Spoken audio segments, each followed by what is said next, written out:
هندسة. مساء الخير يا استاذ احمد. مساء النور. هندسة، انت ازاي بقى؟ عشان انا هنام. اتخضيت ليه يا استاذ احمد؟ ما اتخضيتش ولا حاجه. انت ازاي بقى بتطلع العربيه؟ المفروض العربيه دي اللي احنا كنا مطلعينها من يومين، ساعه ما الناس ما كانش مصدقين ان هي ينفع تتصلح. دي حقيقه. كانوا بيقولوا لازم الكبوت يتغير وبتاع. لا هو حضرتك تقدر تشوف الكبوت اللي عندنا شغل فيه، الرفارف اهي حته نيكل. ادي طريقه الشغل بتاعتنا. احنا بنستخدم هم بصراحه ليهم حق، لان هو الطبيعي حاجه زي كده ما ينفعش تصلح. قول لي ازاي بتقدر بقى تشتغل؟ انا فهمت ان انت عندك اجهزه حديثه وحاجات بقى تكنولوجيا غاليه وجايبها من بره مصر. طبعا. وحاجات زي كده عشان خاطر تطلع النتيجه بقى اللي هي عربيه عامله حادثه، فانت مش عايز تغير فيها ومش عايز تلعب فيها في حته مثلا زي القايم. يعني احنا هيقابلوا صاحب العربيه مشكله لو كان عمل العربيه دي بره وحط عليها معجون، هيجي مهندس الفحص يفحصها فيلاقي عليها معجون فيدخلها لجنه. لا هي في كلام حضرتك مظبوط مليون في المية، بس هي في اماكن معينه في العربيه لو ما هو ده قايم الفني، بس ده قايم يعني ايه، ما يكتفيش هنا الجزء ده ما يجيش منه قطعيات.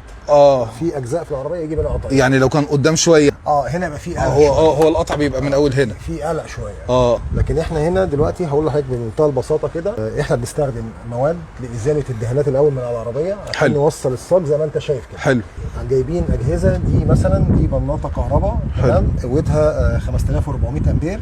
تمام. دي وعندنا فيها 10 برامج على حسب احنا بنستخدمها فين في العربيه. كل برنامج ليه الجزء بتاع العربيه على حسب تحميل الصاج نفسه، بترفع درجه الحراره عشان تعرف تتعامل مع العربيه. طبعا بقى مش معنى ان احنا عندنا اجهزه فهي خلاص الاجهزه خلصت، لكن احنا الحمد لله رب العالمين في مكاننا هنا بنبتسم ان احنا عندنا امهر فنيين سمكره، معانا فنانين تمام، فبنقدر نوصل بالعربيه للمستوى اللي حضرتك شايفه دوت، عشان نقدر لما نيجي بعد كده ندخل العربيه قسم الدهان.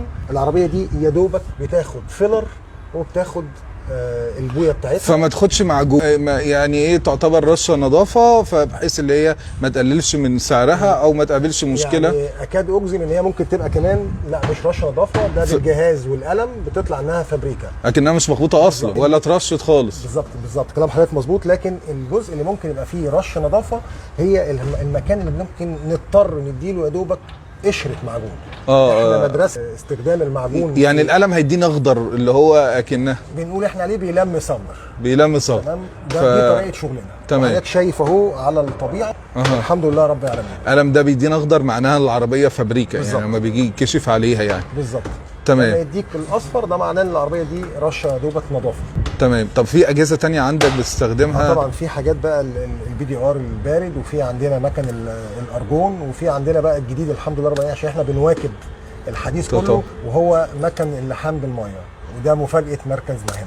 اللحام بالميه. تمام. شكرا يا هندسه، شكرا جزيلا، وربنا يوفقكم. تحياتنا يا ناس، وربنا يبعد عنهم كل شر وسوء يا رب. امين يا رب، امين يا رب، يا رب ما حد يحتاجنا. ان شاء الله. ربنا يستر طريقكم. نورتني يا فندم. سلام.